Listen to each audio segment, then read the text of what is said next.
5, 4, 3, 2. No. 2, 3, 4, 5, 6, 7, 8, 9, 10, 12. Coming to you from the poorly painted studios in Cumming, Georgia, this is the Chuck and Z Show. Carlos and Zahara. Carlitos way. And now, here's Chuck and Z. Have you watching Griselda? I'm going to have to call you Carlitos. Carlitos. Carlitos. I'm not little, Chuck. Oh, my phone was playing. I apologize. I was laughing so hard because I'm like, there's no name for Sharon that sounds good in Spanish. Sharon. Okay. Yeah. That I don't is what Right? ethnicity is your where does your name come I from, don't Sharon? actually know. What is the etymology? Of your Nice. name? That's a nice big word there. He said no. What is Sharon? I bet it's Irish. It is. Let's It find is? this out. Okay. Oh, it is? There's Irish, yes, but yeah, it Yeah. is because also it's in the Bible. It's like Rose of Sharon. There's like plants named after that. Like that's good. Yeah. That's plenty. It So- doesn't sound Spanish like yours. Yours No. was nice. I was like, well, dang. I wish I could say the intro in Spanish because it felt like know. it should have been. So, So it would be, all right, so of course, welcome to the Carlos and Zahara show. the Carlos and Sahara. Of course, I'm Carlos. And I'm Sahara. And wait, this is, I can't, hold on. I got to do it, hold on. Oh, no. Fuck off. Hold on. I got the legs to carry you. It's Sharon. I don't like it. No. So I had a friend back in the day whose name was Sharon, Yeah. but they called her Sharon Oh, because, they want it to be different. well, Well, what about Sharonda? I mean, Sharonda, that's like adding extra words That's to like it. a Ron. And that's one of our That's friends Rhonda as and well. Sharon. What Yeah. about My Sharona? I used to get people singing that to me all the time. It's really an appropriate song, by the way. Yeah, that's, I'm My interested. Sharona. Hey. I don't know the words to the song, but It's I know. inappropriate. Yeah.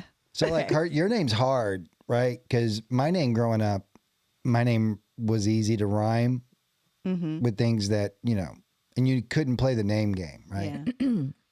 Chuck, Bobuck, Banana Fana. Yeah, mine Oh. mine has 3 syllables, Yeah. so it's hard to do it that way. So like whenever I'm playing with your name, Zahara Tamara, that's what else?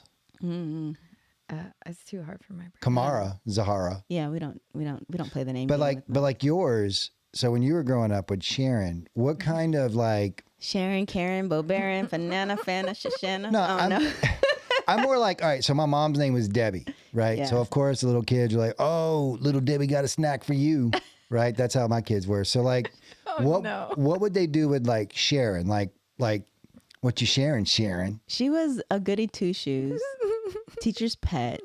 Nobody picked on her. No one played with your name. I'm dying. What is wrong with y'all? Nobody played with our names. I'm sorry, we're just too good. I'm just saying. So I sound like I might be harboring some PTSD. A little bit. Show me on your name where they touched you. that's not this kind of show, Chuck. Could be. All right. We started off on a really awesome tangent. Yeah. So I Yeah. apologize because I was not prepared because of you guys and your Spanish accent. But Tim if you did says- say it, I would do it like Yeah. in a Spanish accent. I would do like, Yeah. Do you have a good Spanish accent? I mean, I can practice it. Yeah. Okay. Yeah. Let's do it. All right. Let's practice it. Wait, right now? Después. After. After we'll work on it. Yeah. Yeah. Tim said Zahara Guitarra. Yeah. Zahara, Guitarra. Yeah, that rhymes. That's a good one. That's a good one. Yeah. But like, And so, apropos. I know, right? Oh, I know. Because So my, those of you who don't know, she can sing amazingly well. oh, So can you. Oh, exactly. Thanks. Oh, my goodness. Yeah, when we were in Type, so let me set the scene. Oh, no. We go down to Tybee Island. It's us and just a group of just crazy people, right? It's our crazy friend. our crew. So who and all was there? Hit them up. We got, let's go. All right, we got Shauna, Yeah. Jesse. Jesse, Jesse, Tracy, Anthony, Ash, Was Danny there? Yes. Danny, Danny. and John. John. Yeah, all those crazy people. Yeah. And we're in the little small town of Tybee Island, which is right which out is all about 4 miles. right next to the it's right outside of Savannah. It's gorgeous, by the way. But like we're down there and it's dead. Nothing's going on except like they had like 3 karaoke places going Across right? the street from each other. Isn't Across the street. That's like what's happening in Tybee it? Island. Yeah. The Yeah. thing Is to do. karaoke downtown. It's always interesting because you'll go to big cities and you're like, where's the karaoke at? And there's what? No one else doing Yeah. karaoke. Then you go to Tybee Island and they're like everywhere. It's everywhere. Literally, you go to the gas station and there's a guy like, you want to sing? And that's where Chuck got hit on by the bouncer at the karaoke Lord. All bar. right, we'll get to that part in Yeah. a minute. But my point is that so we all like bum rushed this one karaoke place and first of all, we're with nothing but killers. Now, I'm not trying to be whatever, but Z can sing, you can sing, Danny can sing, Yeah, Shauna can sing, everyone can sing. You can rap, Chuck. Yeah. I'm all right. Modest. When everybody's drunk, I'm amazing. How about that? Mm-hmm. So we all get in there, and then like the first person gets up, and again, there's like 4 people in the bar except for us. Like so we This big bring group of people. so we bring the party there, right? And so the first person gets up and like starts singing, and like kind of like, oh snap, that girl can sing, right? And then another person gets up, oh snap, like literally everyone who got up could sing. By the end, like there was other people. It was packed. Number one, it was packed in there by the end of it. And then the security guard started doing his best Terry Crews impersonation.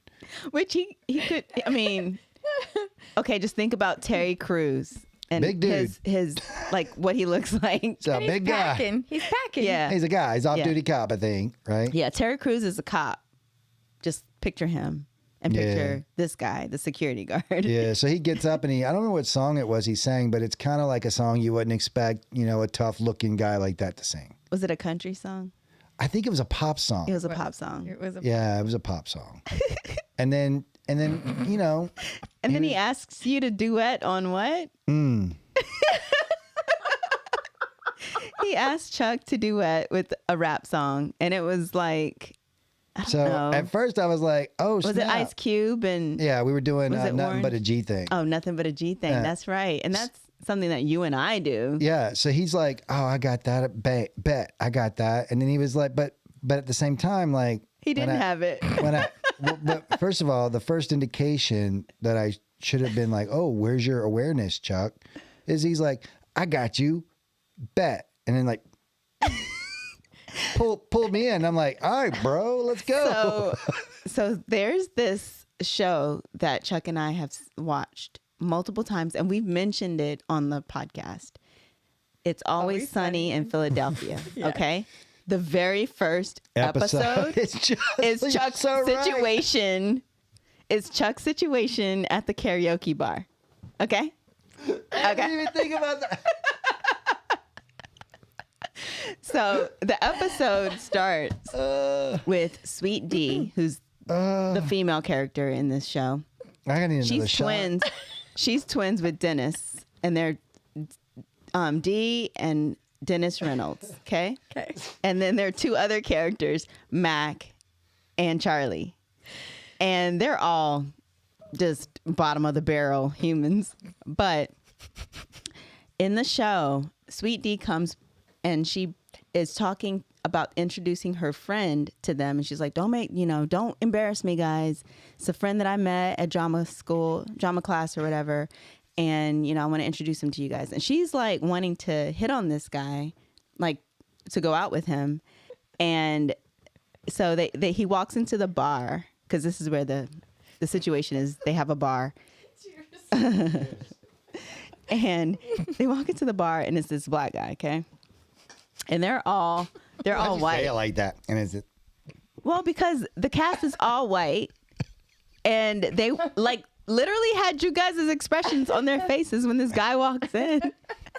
They're like not used to. They're like, dude, we're closed. Oh, we don't want any trouble. He go, we don't want any trouble. He's like, dude, we're closed. We don't want any trouble. He's like, what? And she's like, you guys, it's my friend from drama class. Okay, the point of what you're I told you this is how I tell stories. Guys, I should have we were recorded talking this. about this before we We're talking started. about telling stories before the show, so here. And And how I'm over here like so much detail. and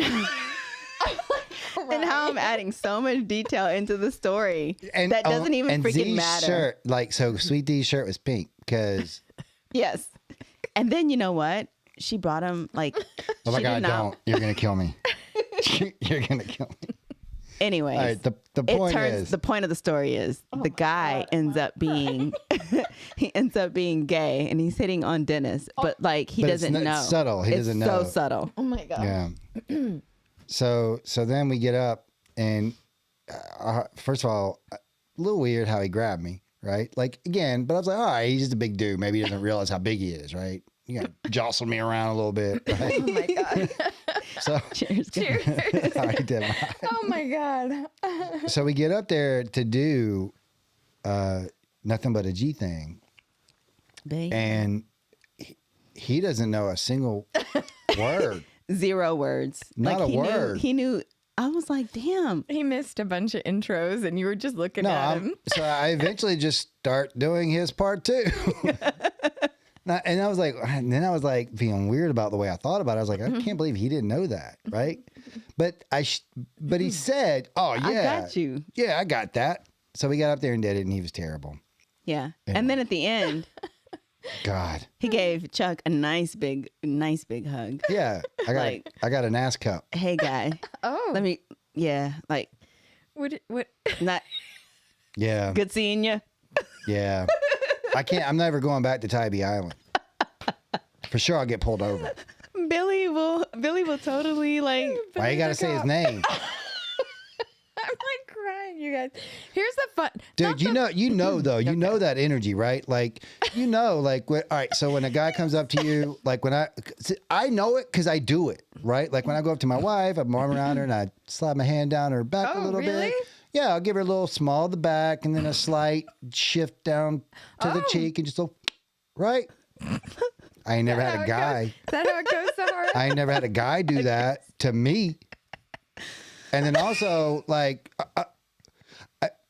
I was like, all right, I think I just got molested by law enforcement. You handled it very well. Nothing else went down, guys. Outwardly. It was a very good. It was a very good. It was fun. It was fun. Here's what was interesting about that night is that Zahara gets up and sings. And Zahara gets up and sings, and she has just the most beautiful voice. If you haven't heard her, there's actually some music out there that you could catch of her singing. And it's amazing. But it was so good that like the strangers at the bar were hooting and hollering. Oh, Because when there's hooting, there's hollering. Those two always go together. A hooting and a hollering, and later there's some squalling. oh my god. Just letting you know. At least that's what we say where I'm from. Yeah. So one thing you got to know about me is that when I go to karaoke, I'm not singing your normal typical karaoke. What song did you sing, Z? I want to sing some Latin. It was so good. I'd never heard this song before, but it was Malagueña. that's what I was Salerosa. going to say. Yeah, that's what I was. And you'll find that song. It's on. Where is it? The Mexican? It's the Kill Bill soundtrack. Oh, it's Kill Kill Bill. Bill 2. It's the last song that they play on the movie. Yes. Got it. So, Fucking love that song. Yeah. well, she's singing it and she's slaying. And everyone in there is just like, because some of the notes are very specific and long, and like no one can believe that you could hold it this long. Anyhow, Chuck, I was watching Chuck because I just think your relationship is so sweet, and like couple goals and all that. Oh. And so you were singing, and I looked over, and Chuck lost it. Yeah. It was. Do you want to hear so that sweet. story? Yeah. He loses it. I'll tell you that story. Oh. I'll tell you the story real quick. So I had heard Z sing in English.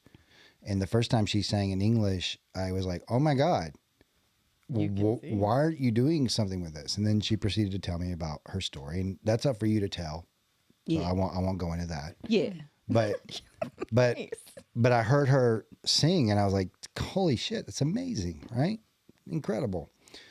So what is it, like 5-6 months later? Yeah. We're on a trip in Punta Cana with some friends, and they knew that she could sing in Spanish. I didn't know this. But at that resort, there was a Mexican restaurant and there was a mariachi band playing. And no one knew, by the way, any of this group that we were with, that we were interested in each other or seeing each other. But I was totally smitten with her, 100% smitten with her. So we're sitting there, and there's like, 30 people that know us here, right? Yeah. In this little small restaurant. Yeah. And so this mariachi band's playing, and they're like, hey, Z, get up and sing. And I was like, yeah, go sing. That'd be cool. That'd be fun. And she gets up, and she starts to sing Tu Solo Tu. And then she sings Por Un Amor. I sang 2 songs that night. You sang Tu Solo Tu. Tu Solo Tu was the one that I was like, and then Por Un Amor, I couldn't handle it. I literally had to leave. They're Because, like, why is this guy like crying? because again, there's something about the quality of her voice when she sings in Spanish. It just touches me. And it was the first time I'd ever heard it. And You don't even know the exact words that they mean, right? Like you don't know Spanish. I knew right? enough. I knew enough of Spanish down there to get the gist, especially Tu Solo Tu. It's a fairly simple song. You only you. Yeah, but yeah, it was incredible, and I've actually put that online now. I've put her singing those songs online because I think it's something that she When should I was be doing. like 12 years old. Whatever. Just kidding. I've asked her to do it. I've actually asked her to record several things. I've asked her to record some of those songs again, and I've asked her to record some of her Beatles music because when she sings the Beatles, there's just a whole Oh nother yeah, that was level to fun it. too. I did a Beatles song. Yes, that you night, did. Too. That was fun. It was a really fun night, and I have to say that just giving people opportunities to cut up too, and to not always take things so seriously, like in a corporate event or whatever it was that you were in. Yeah, You see other sides of people and can appreciate agreed. just joy, just having fun, and not always what were the sales numbers you had this week. I know. Yeah, I know. It's really important. Yeah, it is. I think it is really important to disconnect from the serious parts of your life, right? Well, we were talking about that a little bit before the show. Yeah. Excuse me, like about making presentations and telling stories. And if you have a corporate event that you need to go to, the pressure that you can put yourself under to meet expectations. But I like the idea as well of showing like a levity, humorous side of yourself where you're not always having that sort of like, I got to make sure I perform well because Yeah. my assessment is coming and I need to make sure I've hit my numbers. Like Yeah. that. I know. Yeah. Not having to be perfect, right? Yeah. And I think that's a lot of pressure that we put on ourselves because, like, for instance, he was telling you, like, I was saying, hey, can you look over this You want me to do it? presentation? You want me to how you do it? Oh, we're going in. I'll do We're how going you in, do it. Chuck. All right. All So right.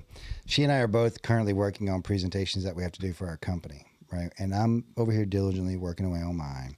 Yeah. And Z's in there working on hers. And this is what I get. I'm like, focused, right? You know what I mean?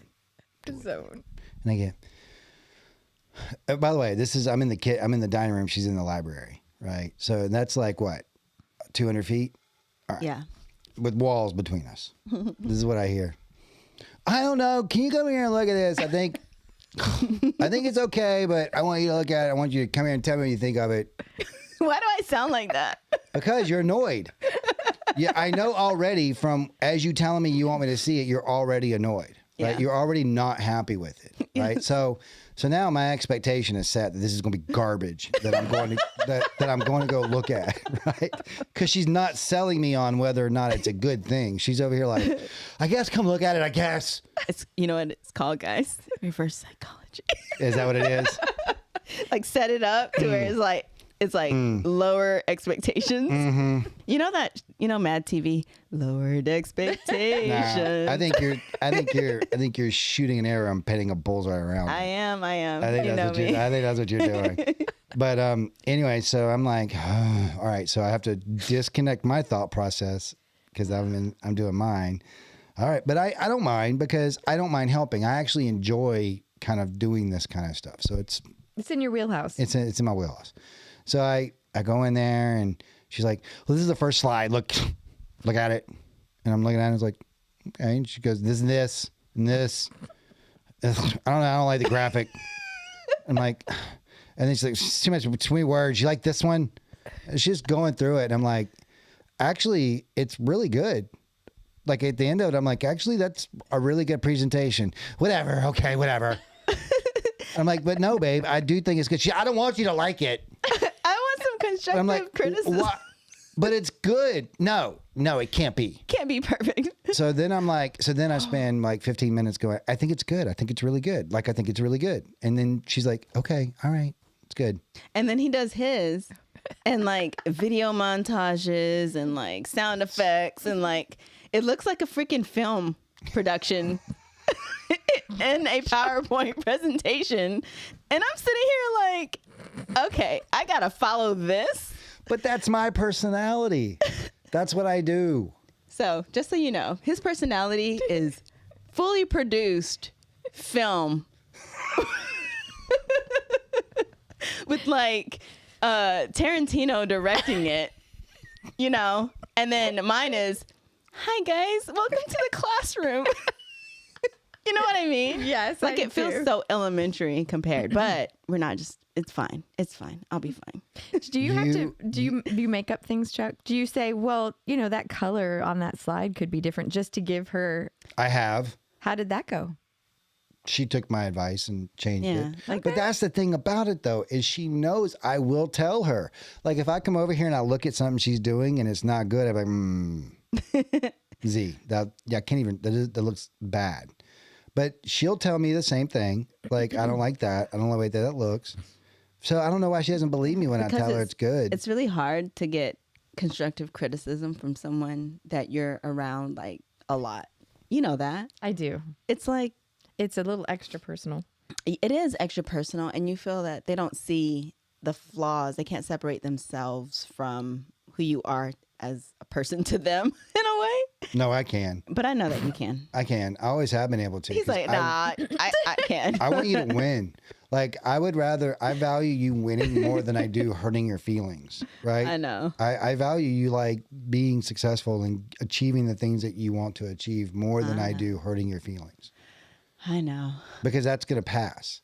Like, eventually it'll pass and you'll see that, or if I'm wrong, you at least trust me enough to know that if I go to the length of saying I don't agree with you, that Yeah. I at least have your best interest at heart. But I also know that you're competitive. Oh, no, I would never do that. No. Nah, He's like, yeah, that looks good. Nah, Yeah, I'm going to bury her. Mine looks so much freaking better. But yeah, babe. I like how you Good held job. the mic when Good you did job. that. Mine Good looks job. so much But mine. Yeah, that's all right. But mine's gonna kill. All right, you Oh, keep. but yours is straight. It's Hey, straight. look, I like your Sesame Street shit. I know I'm working with the Godfather over here, but 1, 2, 3, 4, 5, 6, 7, 8, 9, 10, 11, 12. 13. Sorry, guys. Why Took does it back to everybody the forget 80s, 13? 90s. It's unlucky. Everybody forgets that one. You know, in Japan, they do not have the 13th floor. They don't have them here. It's so stupid. It's because of the Yes. like So The superstition stupid. is like the helmets that It's still I the have. 13th floor. Okay, well, let me explain this. It's still the 13th floor. You can count. It's So the they 13th went floor. from 12 to 14 They went instead to of 12 to 13, right? 14. It's still number 13. the Shoei RF 1200, Yeah. and then they go to the 1400 because they don't do the 1300 I know. because it's not a good number. Because it's somewhere. Japanese So helmet. dumb. That's true. I'm telling you, there's something to people like a whole country. Yeah. That's crazy. You said, yeah.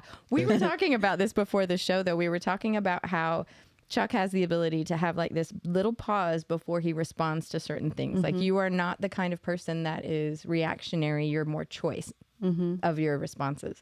And that's I a am gift. now. I am now. I didn't Yeah. used to be when I was young. That's what I long for. Sometimes I am. I can be very controlled and sometimes I'm not. So I appreciate that about you, Chuck. Thank you. Yep. I what's crazy is that work like has gotten so busy and we had actually kind of back-to-back presentations, and that was a part of my presentation last week. We were talking about what were we talking about? Where I had Elon Musk as an example. Building rapport. Oh yeah. building rapport. And like how Elon Musk, have you looked at like How he interviews with talks. him, and how if someone asks him a question that's meaningful, he doesn't want to just blurt out an answer. Like he really takes the time to think about it, and like 30 seconds will go by. You're just like, all right, guy. It sounds like do do do do. Like in my head, I'm playing Jeopardy music.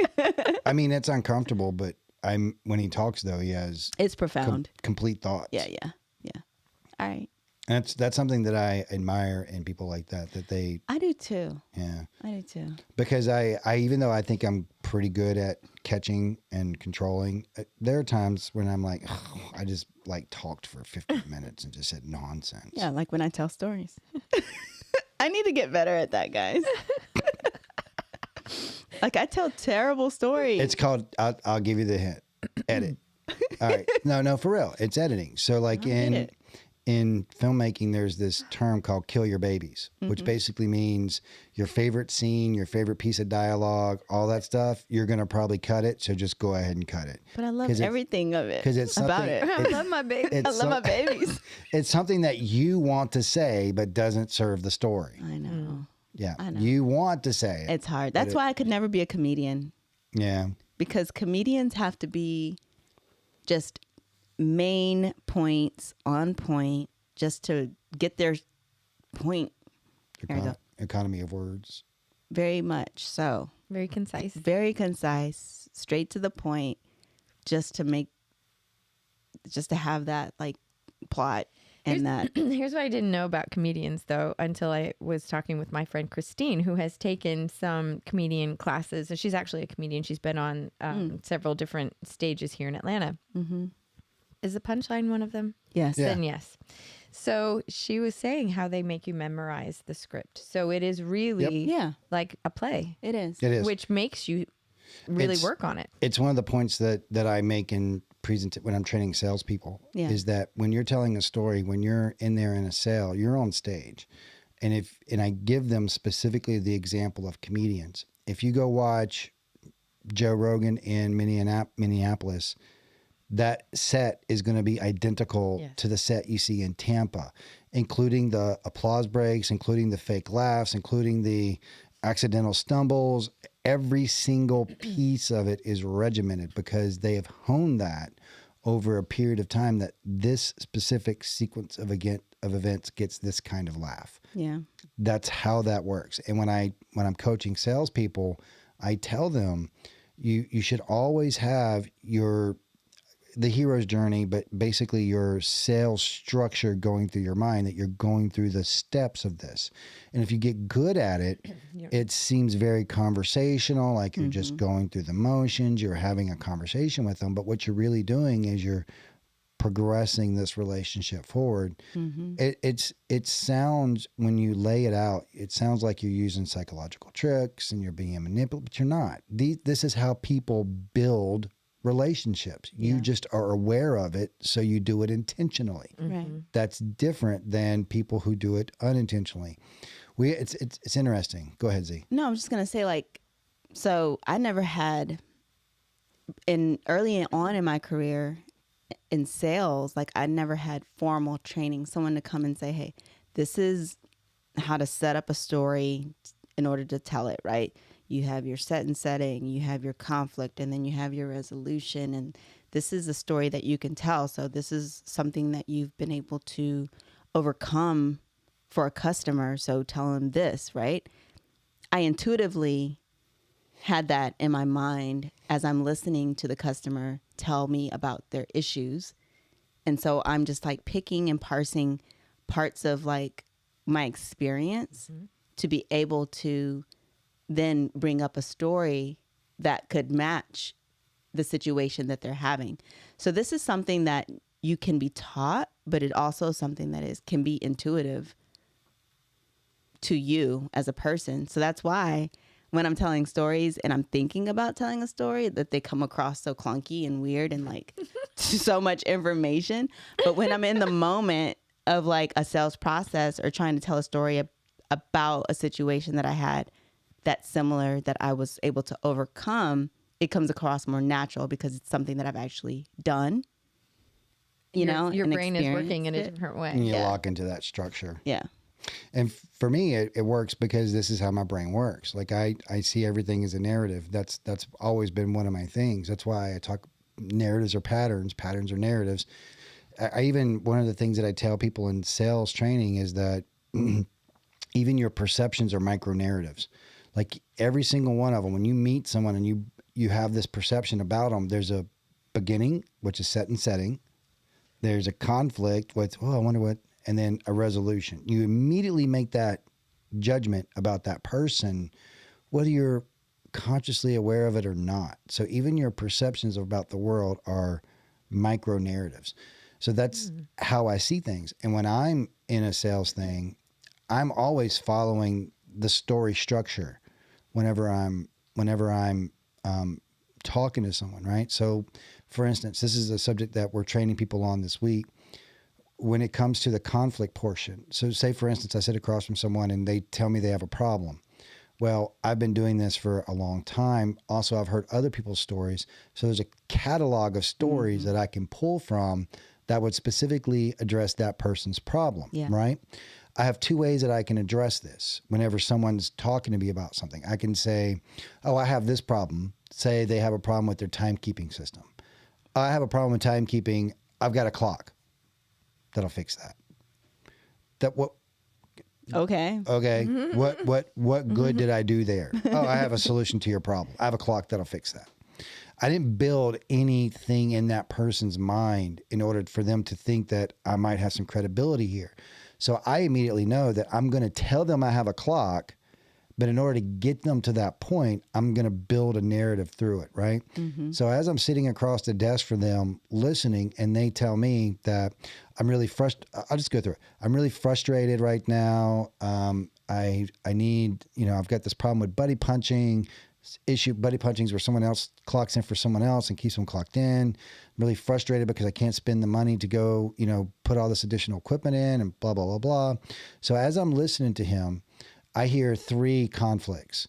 Man versus himself, which is a narrative concept. He's angry with himself because he can't fix this problem. Man versus society within his company. The society of his company is preventing him from fixing the problem. And then man versus technology. His technology isn't good enough to fix his problem, right? That's how I hear what he just said. So immediately I go, well, the first one gets fixed by the second one, and the second one gets fixed by the third one. So all I got to do is fix the third one, right? So I know that I need to create a story that builds enough credibility in that technology solution that I have that he's going to give me that opportunity. So I'm sorry, this is a little bit of a whatever, but so I immediately set on the narrative of, hey, it's funny that you mentioned that. I had a customer back in the day that was dealing with a similar problem. We tried this, we tried that, blah, blah, blah. So I take him through the journey of what I did to try to fix the problem. And then I tell him, and then, it's funny, I was talking to what actually ended up solving the issue had an IT guy who was telling me about this new clock that cost the same as our original clock that actually has a biological biometric thing, blah, blah, blah, blah. And ultimately I reduced their buddy punching by 95%. Didn't fix it 100%, but that 5% was so minuscule now they could manually handle it versus having to weed out the other 95% of it. My point is that if I just said I have a clock that'll fix that, that doesn't tell him anything. Yeah. But what I do is I give him a set and setting. There's another guy, had a similar problem, was facing the exact three conflicts you're facing. Here is how I solved his conflict, and here were the results. I'm not even the hero in that story. I'm telling how someone else fixed the story. But because I took him on that journey, he now has more confidence in my solution. Yeah. Does that make sense? Mm-hmm. And has more to go off of because it's been proven Right. that's that's something that he could get that could potentially solve his issue. Yeah. And he's more apt to take that risk on, trying you out in order to make sure that's. Yeah, because I built works. equity with him in the journey I took him on. Yeah. I showed him how I tried things that didn't work. I'm showing him a vulnerability of this didn't work, that didn't work. Until we came across this solution, you're going to benefit from it. Exactly. Yep. Would you say that the journey that you took him on included an emotion? Which is It what I always think does. ties people in. I Exactly. think that It has emotion is to. what it is. It has to. I had a customer that was frustrated. You know, he was upset that his people were punching in and not being there on the clock, and they were helping, you know, buddy punching. I go to work, you work at the same job, we work on the same shift. I know your code, or I'm going to take your card and clock in for you. You're going to go have a couple of days off. That actually happens in the real world. Hell, I've had people hack clocks. Wow. So they were clocked in 98 hours a week. Oh my God. Anyways, but yeah, I think that's how you build that credibility. And so I share that with people in sales, that this is how you go about doing that. Yeah. Fun stuff. So It is. yeah, so work's been on our minds a lot. It's been a lot. Yeah. So the last two presentations talk about a shoe-in that I've had to do is building rapport and Sales story. Storytelling? Storytelling and sales. Yeah. Yeah. Yeah. And we also watched a few shows and movies. We did. What do you want to, so if we get talking about the vow, we're probably going to go deep. Do you want to talk about something else first, or do you want to talk about the vow? I like that you're asking her. Well, I mean, we could talk about the vow because that's something that Sharon's, Okay. you know, aware of. That's fine. If you don't want to, it's No, fine. we can. Let's go ahead and jump in, and then let me do a quick setup on it. Okay. All right. So basically, it's a documentary that's on HBO. Again, if you haven't seen it, we're going to ruin it. We're going to talk all about it. But it's basically about this guy who has this technology, which is basically a psychology technology that helps people improve their lives. He implements it, brings these people in, some things go haywire, ends up morphing into a cult. Might have been intentionally that from the beginning, and hijinks ensue from it. Hijinks. Have you heard of Scientology? This Is Scientology's cousin. yeah, it's Or like baby brother. very similar. Yeah. What's interesting about it is that the people that were taken into this way to improve your life Yep. were incredibly intelligent and accomplished. Very people looked up to some of these people. These were actresses, accomplished people. Yes, actresses, foreign dignitaries. models. Producers, directors. Allison Mack was one of them. Yeah. Yeah. The girl from Battlestar Galactica. And- Nikki something. Right. So knowing that these people have had to have rational thinking throughout their lives in order to get to a point of success like they have, were taken in by this person. It's just fascinating to me that just the right alchemy of personality, timing can really affect you so strongly. Yeah. You know what's crazy about that? And I wanted to talk to you guys about this offline, but we wait, you know, we were wanting to wait for this as well, is that I also feel though that these people have similar personality traits to the main guy, Keith. Okay, so we were talking before the show about it, the fact that he's like a narcissist. His belief is that the way he sees the world and the way he's moved through the world is superior, and they just need to listen to him. And there is some truth to, like Chuck, you were saying, some of the things that he had put together in terms of ways to improve your life and reach your goals and to be successful were true. Yeah, that's actually what's very interesting to me about this particular documentary, and that a lot of the stuff that they're preaching, a lot of the self-help side of it is not wrong. Like a lot of what they're suggesting about how to be a better person, how to advance your life, things that don't matter, things that you can disconnect. Mm-hmm. I even talked about how there's an episode where they talk about disconnecting your triggers and how they describe disconnecting that. And it's 100% accurate. I mean, it's exactly what I've described many times. But what stunned me about it was the shift, right? Like, you can take something that is so good for you, something that really will help you if you follow a certain way of thinking. And you can feel that too. Right. You believe it full. Would definitely be very good for you. I still don't even know how I can't even tell you how. I don't even get how it works.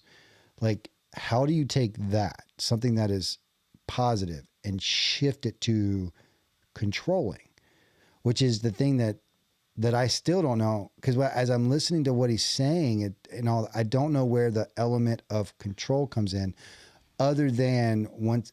Actually, I'm wrong. Oh, what? I do Chuck? know where. I What? do know where it comes in. It comes in the organization of the audit system.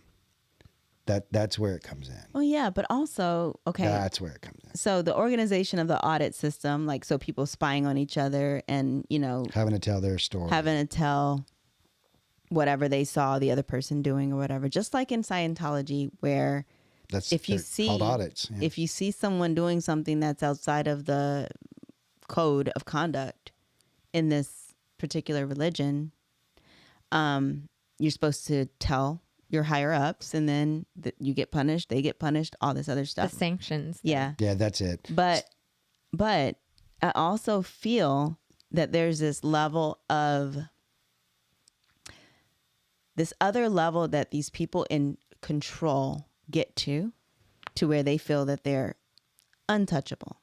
This happens in every storyline that goes like this. It happened in the story that we were talking about in Love Conquers All, or whatever that other cult thing was. Mother God. She was just a normal person, and then she get all this attention, and what she's saying matters, and she's getting listened to, and people are following her, and then she goes on this whole other tangent to where, you know, it just doesn't even make sense. The control factor. It's so interesting that you compare those two, because I don't see them anywhere near the same. Why not? Like, because that one's so hokey. And I like, get it, oh but it's my the same God, thing, though. granola, we feel good. Okay, But yeah. this one is like a very specific, systematic structure for improving how you think. Right. Same thing though. I see what you're saying. It's the same thing as in that people are seeking something, and this gives them Yes. a feeling and a structure. I get that. Yes. It's that one. So the difference for me is like the other one, there's literally no benefit to being at all. This other one Is a company that you can earn money and you can grow and you can do all this other. I get And- that. It has a structure to it, right? Right. There is a structure to it's an organization, as opposed to, oh, we're just living life and just kind of here out in a farm, on a house, like worshiping this person, right? Right. But they're doing the same thing in a more organized fashion with this story, because he's smart enough to make it into an organization, bring people like the Seagram's family into the organization, go to the Dalai Lama and have him kind of, you know, co-sign on it, and all. So he has a little bit more power Yes. and more influence, and the people around him are more influential. So it makes it a little bit more relevant. Yeah, because he has, I think, 17,000 people that have taken this seminar that Right. have had positive results from it. Right. So that's the thing that's weird about it. And I was talking out of turn when I said I don't know where it shifts, because I do know where it shifts. Mm-hmm. It's where everything shifts. It's where every one of these great ideas shifts. Mm-hmm. For instance, religion. I'm anti-religion, not because there are good ideas in it, right? There's a lot of things that you can go read in a lot of biblical stories that are, hey, that's probably a pretty good idea not to kill people. It's probably a good idea not to do these things. Where everyone loses me is when they go, you must also be this way, right? So when you think about what he did, if it would have just stopped at the curriculum, if it would just stopped as you go in and you take the seminars and you learn a new way of thinking and it helps you move on, he would have been fine, But wait, there's more. right? So For 1995 that's right. You can Wow. come live with me. Yeah. and And get it. and get freaking, what do you call it? It's not even Branded. a tattoo. Branded. Get branded with Yeah. my initials and Allison Max. And so when they shift to this is the way you think, and when you don't, there's punishment. That's where it changes. I for get me. that. Yeah. But I've also been not punishment situations, Yeah. but like in a situation where I felt like there was not a choice, or like if I went in the opposite direction, I would be ostracized, or there's also that FOMO, the fear of missing out, right? Of like not being in the inner circle and Which- things like that. Which speaks to survival. Yeah. Because if you are It does. ostracized, you Yep. are not safe. Exactly. And I mean, it can happen in anything. companies, motorcycle clubs, just anything, right? Just anything in life that you're part of that has groups of people involved and leaders in groups, they can take that and just run with it, and it become this wild, crazy thing because that person's in charge and they have like full reign to do whatever they want to do. Can you imagine? Just like in a motorcycle group, someone coming in and like, this is the way it's going to be run. Yeah. If you don't like it, there's the highway. How many of those exist? I mean, there's plenty of those. So I'm saying it can happen in anything that you do. Yeah. But I always think this, like people who have power and money and power, whoever they were without that, just it gets amplified when they get it. So it's like there's a darkness that just takes over. Yeah, that's always the thing though. Like when people talk about money and they say, "Oh, the love of money is the root of all evil" and all that, I'm always like, "Yeah, but the root of money is us." Right? It ruins the whole thing. Yeah. And the root of money is us. We're the ones who come up with that concept, right? So that money. Yeah, I would agree with the sentiment that you're a piece of shit before you got the money. You're just a Right? bigger You piece. just everybody sees it now because you can be out and about as a piece of shit. Yeah. So The Vow, it's a really crazy, 2-season series on So HBO. And it's basically about this guy who has this huge, like crazy IQ that Could use his powers for good. Yeah. Right. And it started out as good, but quickly turned to. Yeah. But then you also see like how his upbringing kind of led him to where he is. You know, a manipulative mother made him, The perfect. yeah. It's funny because I think this stuff just expands. You It know, does, like whenever people can look at a cult and they can see the dynamic at play in that cult as an objective viewer, but then they can't see that same dynamic at play in like In their own life. in their politics. Yeah. They can't see that dynamic at play in what they value as Yeah. far as what informs who they are. Politics right now is insane to me. Like I watch, I'll give you a perfect example of it. During the Trump administration, gas prices go down. Republicans say things like, "Yeah, Trump, great job." Democrats say things like, "The president doesn't have that much effect on the gas prices. What's wrong with y'all?" Right? Same administration, Trump administration, gas prices go up. Democrats say, "Look at President Trump making the prices go up." Republicans say, "President doesn't have any control over that. What are you talking about?" Switch administrations. It's Biden. Gas prices go up. Republicans say, "Look at Biden making the gas prices go up." Democrats say, "The president can't affect that." Gas prices go down. Democrats say, "President did a great job getting the president." But what do Republicans say? "They can't affect that." It's so fucking stupid that this is where we're at in our politics, that these people just cannot see their own cognitive dissonance when it comes to how they're talking. It's just like things like both sides. Trump's Hitler. Hitler. He's Hitler. There's ovens. People are making lamps out of skin and bone. Got it.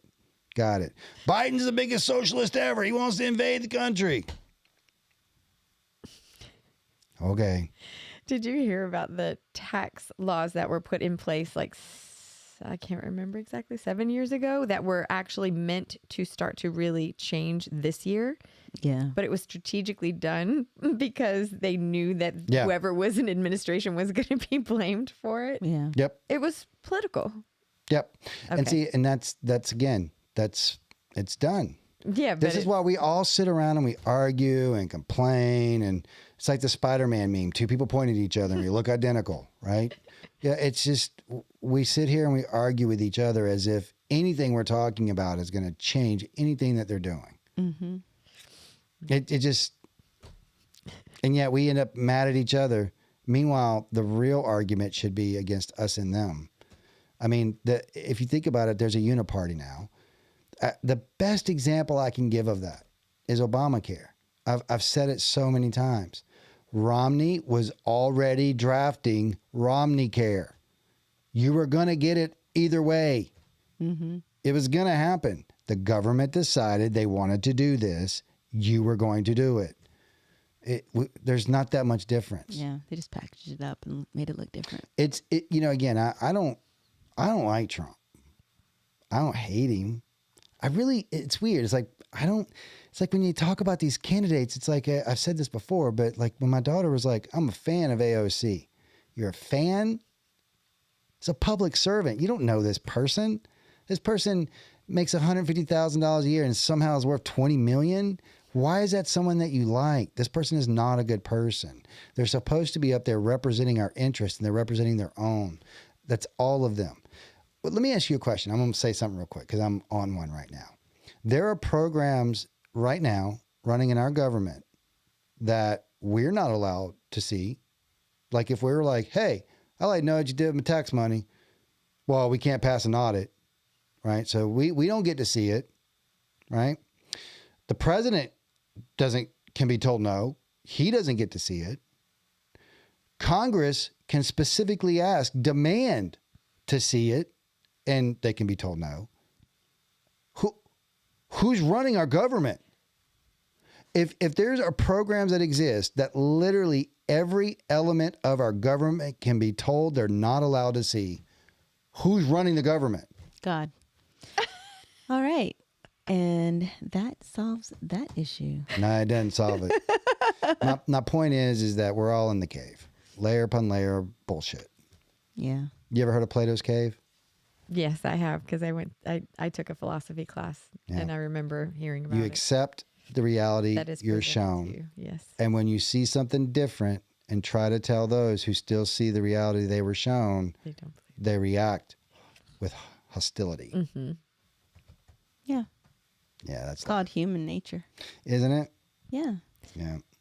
I mean, it's obviously been shown like Just over and over and over again. over and over again. It's so funny. You can be so logical and you can talk about it till you're blue in the face. Blue in the face. But it doesn't really matter because they're going to see what they want to see. You hear it like these things are open book tests, right? You get told history repeats. If you don't know history, if those who don't understand history are doomed to repeat it.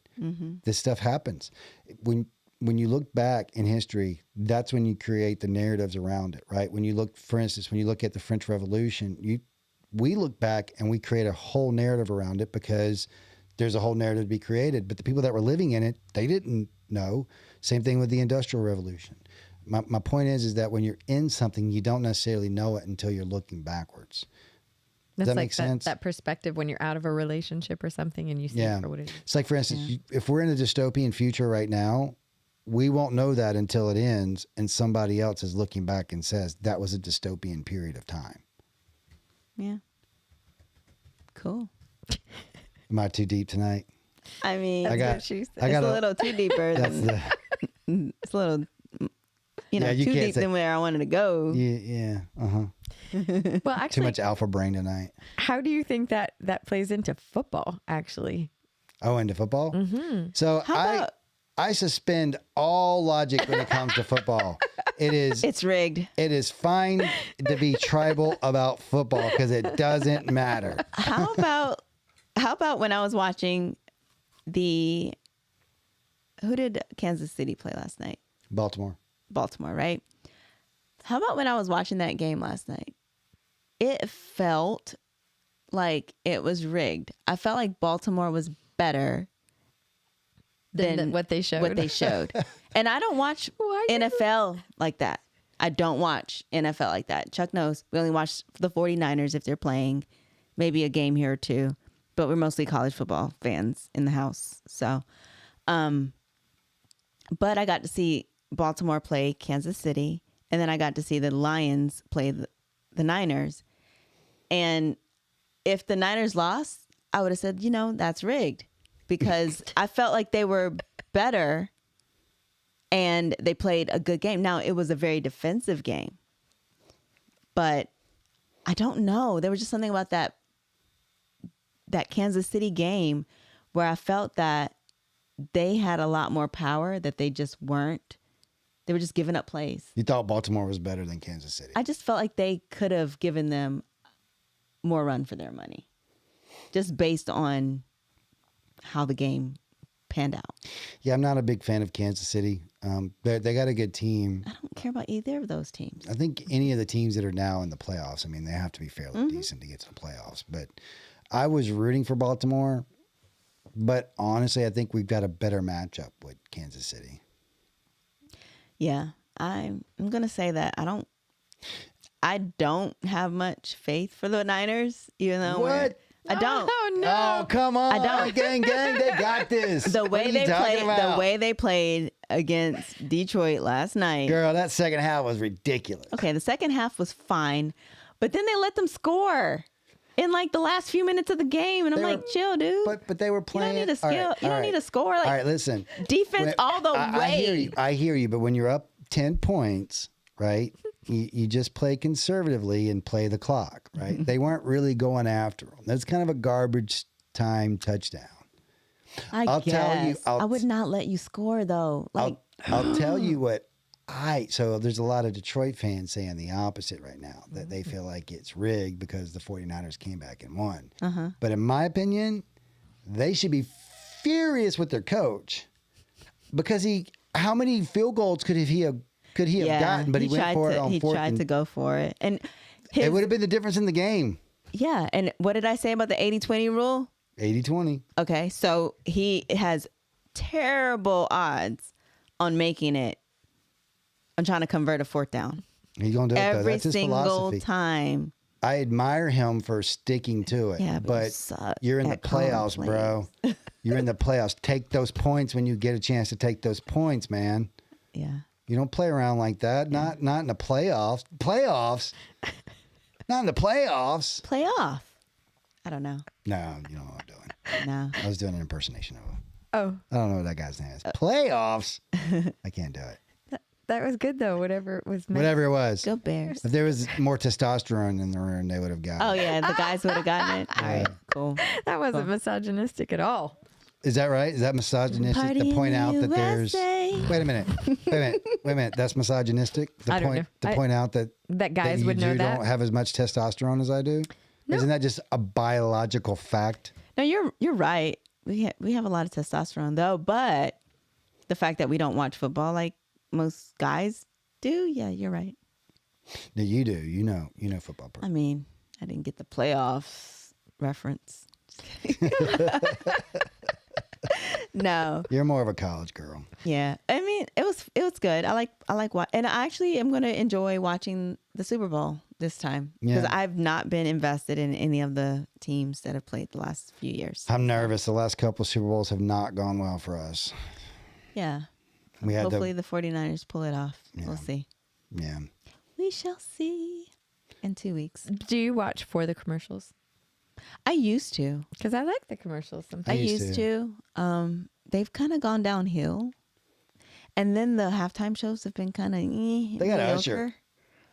You know, Usher about to burn up the when stage. Janet Jackson did and Timberlake was, Yeah. that was a good one. That was a good Nipplegate. You know the one that was fun for me was the one where they had Snoop Dogg and Dre. And Yeah, that was 50. fun. And Eminem. Yeah. Yeah. What was annoying about that one though is like you had the boomers like nobody cares about this stupid type of music, and then you had the millennials like no one cares about this old music, and Gen X over here like can we just fucking watch it? Yeah. Why do you have to art? Can you two just shut up? Well, I we feel got- like that's Gen X's milieu in general. Oh, nice word. Yeah. God dang. But now we got, it's 7 o'clock on the dot. I'm in my drop top cruising the street. Usher about to burn the stage up. Oh, yeah. Usher. Oh, my God. P. Diddy's friend. Stop it right I can't look at now. none of them the same no more. Stop it. I can't look at none of them the same no more. You know about that? No, I didn't know. Okay, the Cat Williams interview. You saw that, Yes, right? I did. I How did. he's like laying everybody's dirty laundry out, whether it's So true Matt, or he's not. So smart too, by the way. Have you ever Cat really Williams? noticed Oh, yeah, how he's very articulate smart. he is? I He's had no very idea smart. he was just like bam, like had it all right there. Yeah, he's a very smart guy. Yeah, he says it in a very very ghetto way. But yeah, he's smart. But no, he's a very smart guy. I was gonna do my Cat Williams impression, but I don't want you guys to think anything other than who I am about who I am. So no, I won't do it. Better get in touch with your star player. I wish I could do it. I can't do that. Oh, that was pretty good. Almost. But so apparently, Diddy is a freak. Yeah. Apparently he had his own little Epstein Island going on. Like With his signees. Like his bodyguard would talk about how many times he would have to wait outside of bathhouses for him. And Cat said in that interview, he's like, no, you got to tell P. Diddy no, because he offered to, right? Yeah, but Apparently, that's a very true thing. oh no. Apparently, think that Diddy's was pretty true. big into that. Apparently, some of the documents that have been released from the lawsuit with that girl just lays him out. No, I didn't Cassie? know that. Yeah. Allegedly. Allegedly. Allegedly, he would make her hire male prostitutes and perform for him and with them in front of her. And then all kinds of nonsense. Yeah. And then he was always, This stuff blows my mind. That's what I was Engaging in thinking. it. It wasn't true though. no, from what I'm hearing, there's too many people saying it now. It's all this stuff just, you know how you want to like think well about people in the world and like everybody's nice and out to do good in the world. Chuck shaking his head. The amount of people that you will be Nope. disappointed in life if you believe that everybody was out to do good, that was in a powerful kind of role, you'd be very freaking disappointed. Some. I think there are some. A lot. I think there are some people out there that do good in the world. And I think that this isn't a blanket statement, right? But there are a lot of evil people out there. There's and I just a think lot a of people lot that- of them hide in plain sight. Yeah. Yes. And a lot of people that take advantage of the situation, and a lot of people that just decide to remain mum because they don't want to be caught up in anything. I mean, think about it. We won't go into details, but we've been in employment for how long? Together, we have over 50 years of experience Yeah. doing this. How many nonsense things have we seen in our life? Yeah. How many sexual harassment things, favor exchanges, Yeah. just in in our small little employment world, Yeah. you know, just in the staffing world, how sordid it can get. Imagine if you're talking people who just have unlimited money I to know. do whatever they want to do. It's crazy. So it makes you think like, is money the root of all evil, or are No. It's so again, money is power. This is how I see every dynamic. It's just a power exchange. That's it, right? It's who's in more power. Every human is capable of doing the same thing that human is capable of doing to them. It's just who's in a position of power. You look back throughout all of history. Again, I don't want to get too controversial, but you just take topics, things like enslaving other people. The earliest known account of that is in Sumer.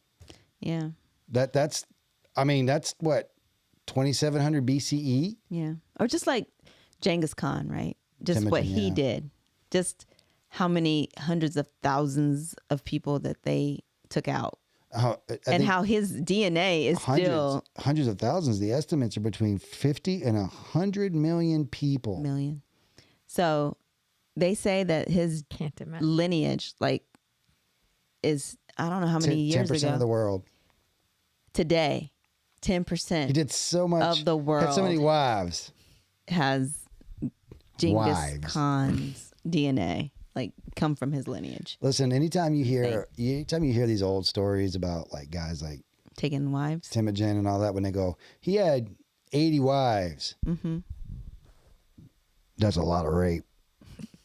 Yeah. That is not wives. That was not consensual. Those are not people who are like, I love this guy. Let's get married. No, hey, go stay in this room until I need you. That's what that was. And apparently he did so much of it that 10% of the world is still genetically related to that guy Today. today. That makes me so uncomfortable. Isn't it weird to think? So just think, a baby's born. He was like, what, 60? I don't know. 50 or 50. I don't remember how long he lived. I But don't know. I didn't listen to the whole but- 90 part series that you did with Dan but- Carlin. just so this kid's born.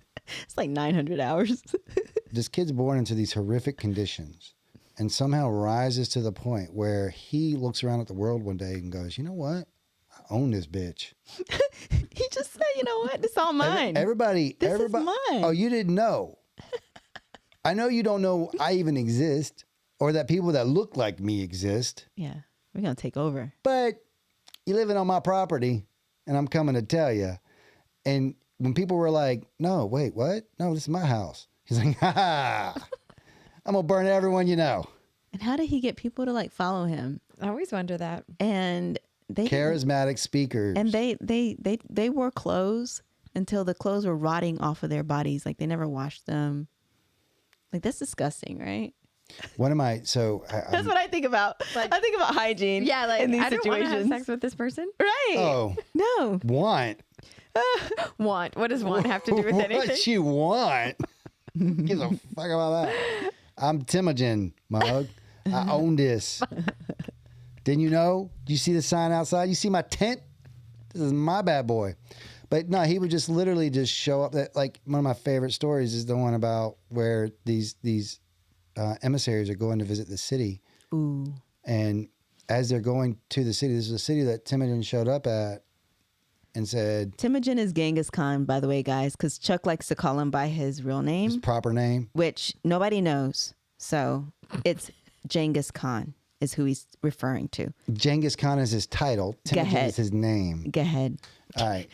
So, anyways, so Timogen showed up at this one city and did that thing where he's like, "This is mine." They're like, "Nah, it's our city." And he's like, "Oh, you must have forgot, right?" So 4 months later, these emissaries are going to visit the city, and on the way, they have to abandon the roads because they start getting like muddy and greasy and nasty, and they can't drive on Stop them. it. So gross. They can't continue on them, so they have to leave the roads to get there. And as they're approaching the city, they start seeing this small white mountain next to it, and they're like, that mountain wasn't there before. As they get closer, they realize the Dude. reason why the road is so nasty is because that mountain's bones, the road's blood and guts. they had skinned everyone and lined the roads with these people's bodies and piled their bones up so tall that they were taller than the walls of the than the walls of the city. And then staked heads.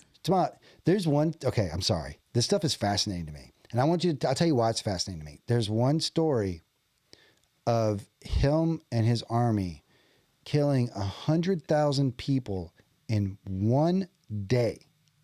Now, when you think about modern society and you think guns and bombs, you could do that. They had swords and bows and arrows. The descriptions of these scenes are lines of people, as far as you can see, lining up to be beheaded. They're so afraid of this man that they're just standing in lines, marching forward to be beheaded.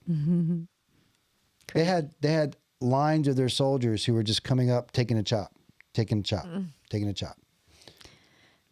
So yeah, that happened. But my point, And that was real life. My point to you is that I can't even imagine. on a genetic scale, evolutionarily, we're no different. We're identical to that man. Yeah, We're not any different. that's true.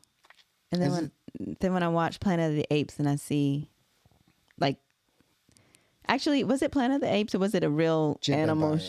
show where you look into their eyes and they like, there's human stuff going on behind. You know what I mean? It's so freaking weird. I think the one of those that really got me was there's a show on Netflix called Chimp Empire, which is really, Yeah. really good. And there's one episode in it that, you know, it gives you a moment. Like when you really, truly take in what happens. Did I talk about this before? Yeah, you have. Okay. But where they show empathy, like Yeah. true empathy, which to me has always been exclusively a human thing. Yeah, Yeah. for sure. But even dogs will not eat everything. They will save some for the Yep. other dogs. Yeah. That's What dog are empathy. you talking about? Listen, You're not talking not about Ellie. listen.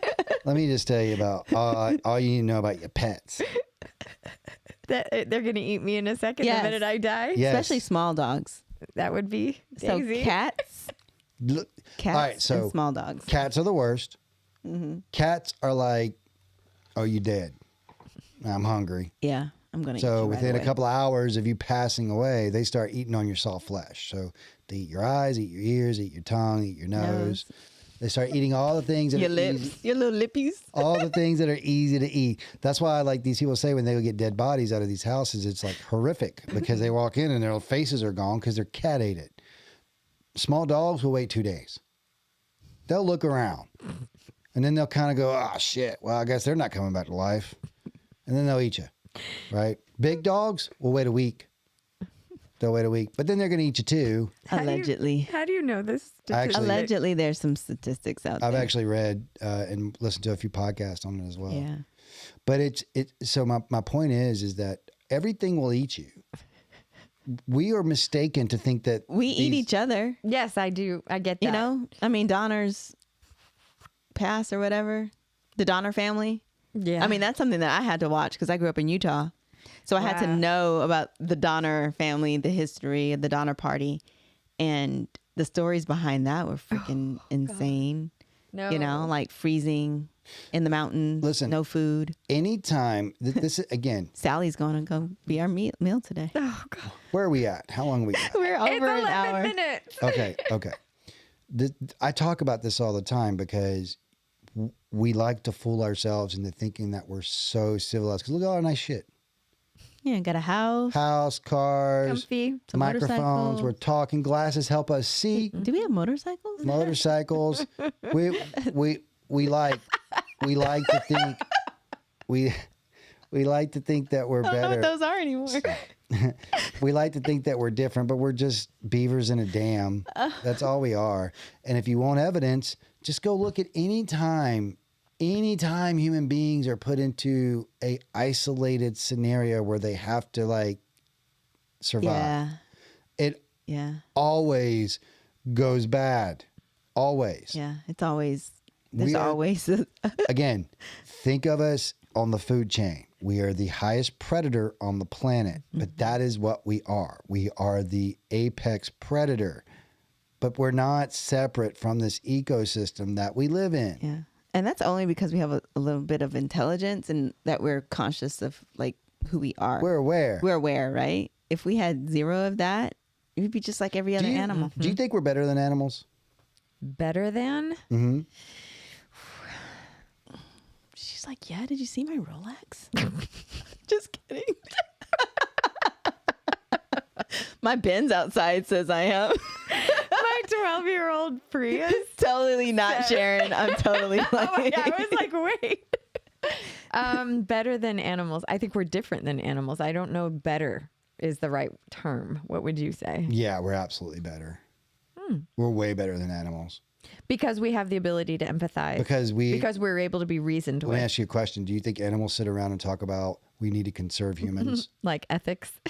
Yeah, they don't. They're not concerned with our survival. We are sitting around as lords of this planet talking about which animals get to live and don't. Yeah, we're way better. That's true. We're way better. We won. We're the top animal We by won. far.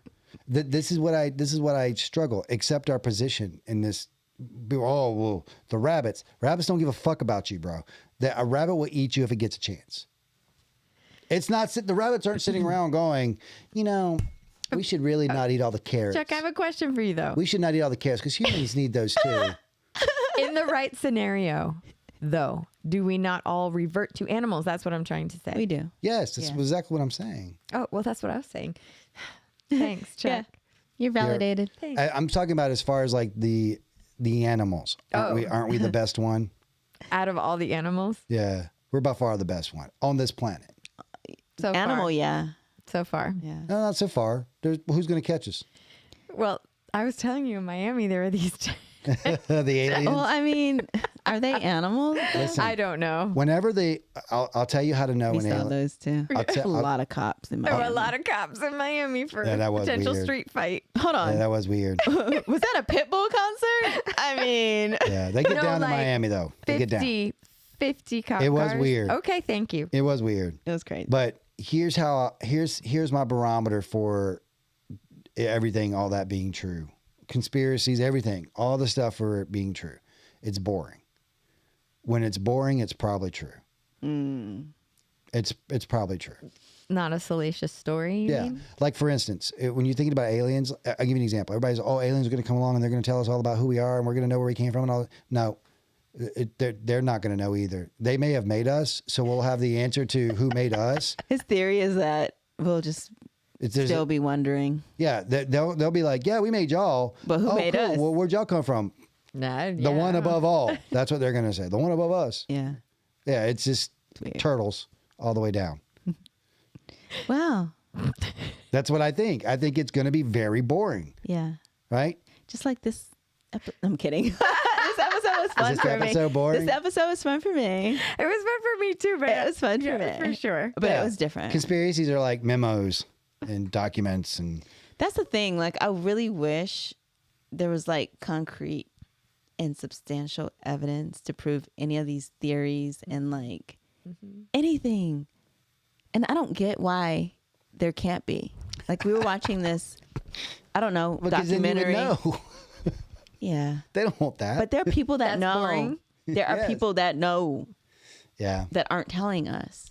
Because Yeah. all of these things about like Los Alamos, New Mexico, and all these things that happened around that time. And we were even watching this one episode of where like, yeah, anyways, we watch a lot of documentaries like that. And there's so many more like alien type encounters or extraterrestrial things NHIs. that are coming into play these days. Yeah, more so- so than when I was younger. Yes. So it's either a massive psyop Yeah. or we're getting close to disclosure. Yeah. I think that another government is probably pretty close, and I think that's why we're starting to see our government do all the things that we're doing. Yeah. I think we're close. Just like when the moon landing happened. But again, Just kidding. I just want to caution everyone not to get depressed because it's going to be boring. I don't care about it being exciting. Well- I think that stories and movies and all that is there for a reason. Like, we need to be entertained because Yeah, our brain, that's who we are. that's who we are, right? We need to have like that. Novelty. Yeah, I would Stimulation. Again, I personally haven't been in war, right? But I know a lot of people that have, and when I talk to them, they would tell you that when we watch movies and you see the slow motion and all the things that The build, happen and yeah. the scene makes sense, you can tell where this explosion is and you can tell where that is, and it's very narratively driven for you. And just like that. Never They, happened. they're like, it's fast, it's ugly, and it's smelly, and you don't even get any type of idea of what happened until after. Yeah. Until the debrief. That's what they say. I So know. my point is that we are very like enamored with these things and think Drama. they're going to be, no, Hey. it's going to be like, yeah, we're also biological beings and we're just more evolved than you. Yeah. We don't know where you came from either. I'm excited. I'm very excited. to It's find coming. out. I think so too. Yeah. I hope so. Well, guys, we appreciate you tuning in for an hour and 18 minutes. Boy, It is now 8:18. how much on the motorcycle hour. talking did we do? We did 0. I talked about the helmet that for a second. Hey, I'll tell you what I like, and then we'll leave it. I do like that new CVOST. Yeah, it just came out last week. Do you? I do We like gotta it. talk about this. So, I like the new CVOST, but guess what? I got one in my garage. No, because it looks exactly that's the same damn I shit. know. Well, they have Because like everything that we have with the T-bars and the single solo seat shark nose. and the shark nose and then the HIDs in the front and then all of the tires and the wheels and the bags What is and this the accent you're engine. doing? I have no idea. But what I'm saying is You're delirious. they took This is why we can't go long. our bikes and was like, you know what? She gets too comfortable. All these performance freaking baggers that are out here, let's make that a Harley That standard. is true. and they freaking made it a standard bike. How do you And feel so about when I this? look at it, I actually had somebody comment on one of my pictures the you? other day. They were like, Isn't that Harley your took all bike? your ideas and made us CBO. Everybody, a lot of people were doing those. A lot of No, yeah. I'm not saying it's Yeah, I know my what you're saying. idea. I'm But saying all of the performance bagger people. But my point is, yeah, that's exactly what they did with the Lowrider ST as well. They looked at what everybody did with the original Lowrider With the S, ST, yeah.